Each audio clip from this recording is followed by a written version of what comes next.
பிதாவின் சித்தத்தை நிறைவேற்றுவதற்கே நான் வந்தேன். நம்ம பல நேரங்களில் நம்ம சொல்லுவோம், நம்முடைய விருப்பத்தை நிறைவேற்றுவதற்காக உலகத்துல இப்படி எல்லாமோ வாழ்ந்துட்டு இருக்கிறோம். சொல்லுங்க, பிதாவின் சித்தத்தை நிறைவேற்றுவதற்கு இயேசு இந்த உலகத்தில் மனிதனாய் பிறந்தார். பிதாவின் சித்தத்தை நிறைவேற்றுவதற்கு இயேசு இந்த உலகத்திலே மனிதனாய் பிறந்திருக்கிறார். ஹல்லேலூயா, ஹல்லேலூயா, ஹல்லேலூயா, ஹல்லேலூயா, ஹல்லேலூயா.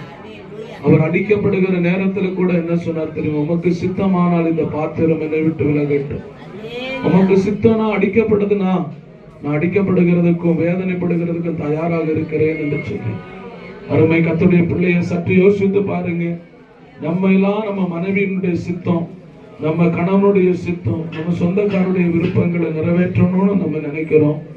ஏசப்பா இந்த உலகத்துக்கு வந்தது பிதாவின் சித்தத்தை நிறைவேற்றுவதற்காக மட்டுமே வந்தார்.